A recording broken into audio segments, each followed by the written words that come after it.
home/documents and translations. Iglesia Tabernáculo Internacional, un tribunal argentino castiga a Protex por fabricar víctimas. 02/13/2024 Massimo Introvigne. A más. Los acusados fueron sobreseídos y el juez recomendó investigar los escandalosos abusos de las psicólogas y los organismos de lucha contra la trata. Por Massimo Introvigne. Juez Roberto Manuel López Arango, quien presidió el tribunal y redactó la decisión. De Facebook. Hay películas de terror y luego hay sectas del horror. En el increíble caso de la Escuela de Yoga de Buenos Aires, EIVA, la expresión secta del horror fue utilizada profusamente por los medios de comunicación. Pero parece que en Argentina ya es una categoría general. Una iglesia evangélica llamada Iglesia Tabernáculo Internacional, ITI, también fue llamada secta del horror por los medios. Lo que tienen en común los casos de la EIVA, la ITI como Vivir por Fe, la filial argentina del movimiento australiano Jesús Cristians, es el rol clave de una fiscalía especial llamada Protex, Procuraduría de Trata y Explotación de Personas. La Protex realiza redadas a bombo y platillo y con la presencia de los medios de comunicación a los grupos que acusa de ser sectas, que practican la persuasión coercitiva o el lavado de cerebro y que trafican a sus miembros, detiene a sus líderes y libera a las víctimas, quienes unánimemente niegan serlo. Mientras la causa EIVA aún está pendiente, los Jesús Cristians fueron declarados inocentes de trata o cualquier otro delito el 28 de noviembre de 2022 por el Juzgado Federal en lo Criminal y Correccional de 3 de febrero, con una orden que critica severamente a Protex. Aún más grave para la Protex, los otros fiscales y los psicólogos expertos antisectas que ven sectas y trata en todas partes, es la decisión dictada el 1 de febrero de 2024 por el Tribunal de Paraná en el caso de la ITI. Los días 1 y 2 de septiembre de 2022 fueron allanadas, a instancias de la Protex, una granja de la ITI en el Redomón, departamento de Concordia, y varios domicilios particulares. Los pastores de la ITI, Sergio Gabriel Sigler y su esposa Mónica Viviana Mancinelli, fueron detenidos junto a 2 colaboradores, y posteriormente llevados a juicio junto a otros 6 dirigentes del movimiento que no habían sido detenidos. Se anunció que 12 víctimas, que habían sido encarceladas en la comunidad del Redomón,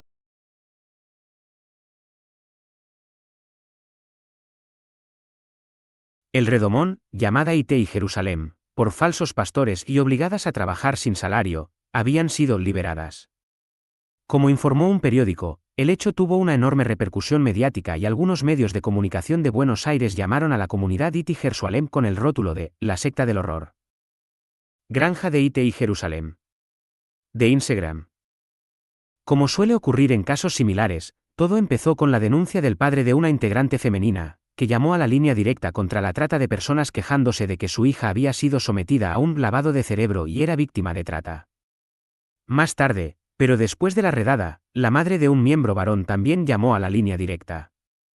La Protex entrevistó al denunciante, concluyó rápidamente que la ITI no era más que otra organización coercitiva implicada en la trata de personas, y trasladó el caso a la fiscalía local, instigando los allanamientos.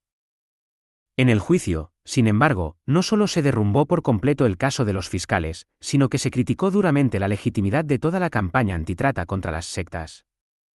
El tribunal recomendó no utilizar el término secta, el equivalente español de cult, señalando que la expresión nuevos movimientos religiosos, o NMR, es común en los especialistas para sustituir el término secta. La ventaja de esta nueva expresión reside en que no carga con las connotaciones negativas del anterior, sino que es ideológicamente neutro.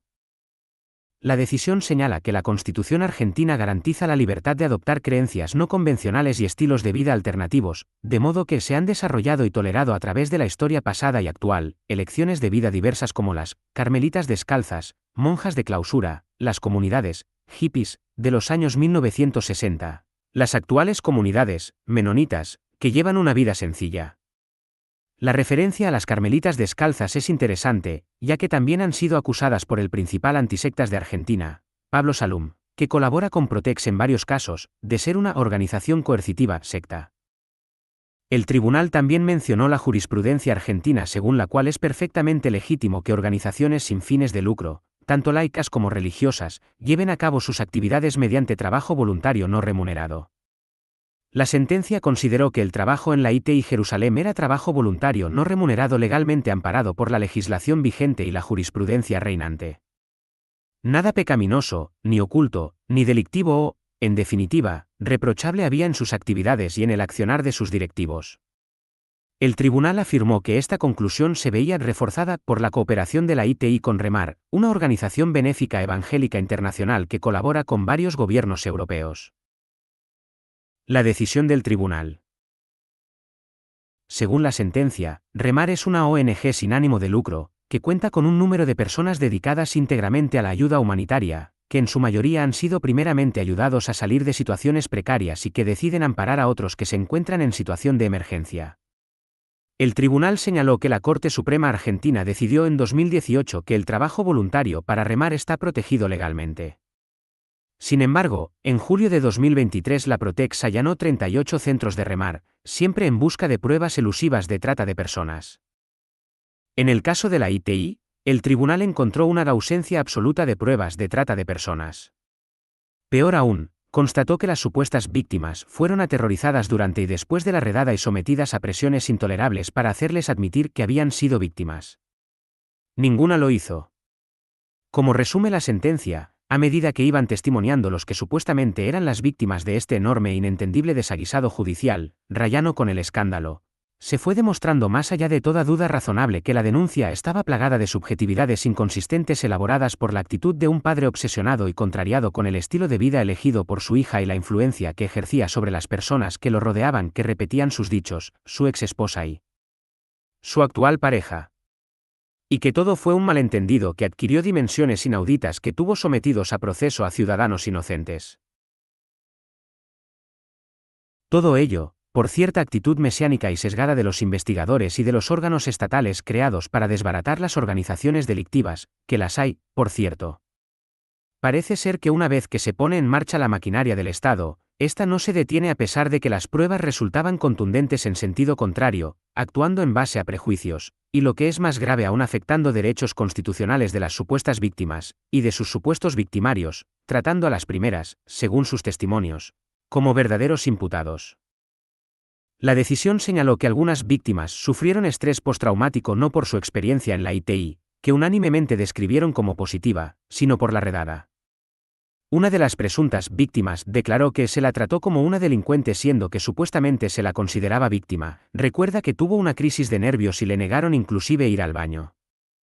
No les explicaron qué pasaba, recién se enteró cuando habló con quienes ellos vivían, la llevaron a un refugio a las 6 de la mañana, a las 7 las llevaron a un juzgado, sin comer, sin dormir, ni siquiera recuerda que declaró porque estaba en shock, solo quería hablar con su familia y no le preguntaron si tenía en dónde quedarse.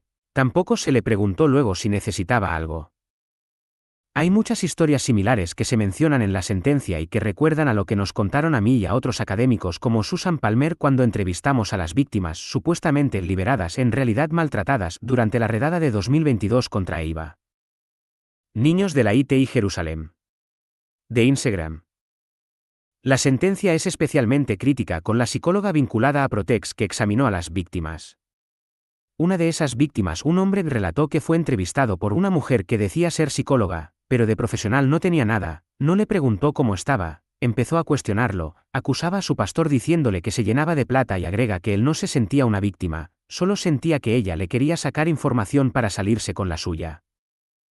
El tribunal concluyó que las psicólogas especializadas mostraban una especie de vicio profesional, entendiendo por tal ciertas prácticas defectuosas o malos hábitos, consistentes en justificar su existencia o interpretaciones sesgadas creyendo ver en todos los casos las conductas disvaliosas para cuyo combate fueron entrenadas. La actitud de las psicólogas no solo fue poco profesional, dijo el juez Roberto Manuel López Arango, que redactó la decisión. Fue posiblemente delictiva. Genera gran preocupación y estupor lo relatado bajo juramento por los testigos víctimas respecto a un posible direccionamiento por parte de las psicólogas tratantes para que aquellos afirmaren una falsedad en perjuicio de los procesados.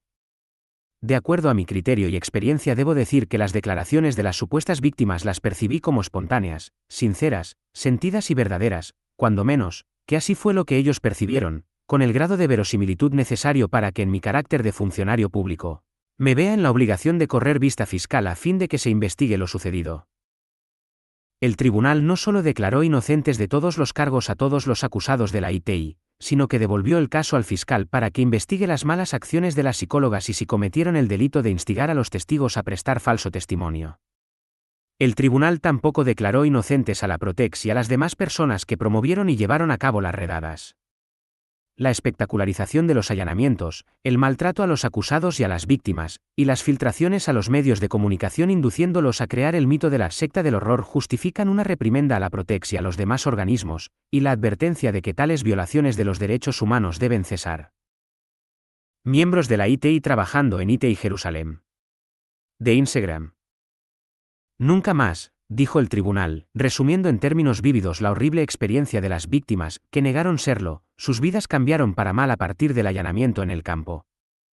Destacaron lo traumático de haber sido despertados a los gritos en la oscuridad durante la madrugada de aquel día por personal de las fuerzas de seguridad, armados, que no les permitían ir al baño o hablar entre ellos, que luego fueron trasladados sin brindarles información alguna, a una locación que hasta la fecha no saben dónde fue. Separando a los menores de sus hermanos y familiares, fueron sometidos a interrogatorios agresivos. El problema, dijo el tribunal, es sistémico. Parece que en la Argentina opera un Estado que bajo la bandera de la protección de los más vulnerables, interviene, toma lo que necesita de aquellos al solo efecto de poder llevar adelante un proceso con aristas que lo tornan altamente mediático, enfocado únicamente en aquellos que considera responsables, sin permitirse siquiera escuchar la verdad de las supuestas víctimas, que fue a rescatar, por el solo hecho de no aceptar que ellas, de forma libre, hayan decidido un proyecto de vida distinto, pero no ilícito por ello, al de la mayoría de la sociedad. Peter Winter no ha dejado de alertar sobre los abusos de la Protex y sus psicólogos y la fabricación de víctimas inexistentes. Es reconfortante ver que algunos en el Poder Judicial argentino están de acuerdo y piden que se haga algo para evitar que episodios de esta naturaleza se repitan en el futuro. El problema, sin embargo, no puede ser resuelto solo por el Poder Judicial, y exige la intervención política.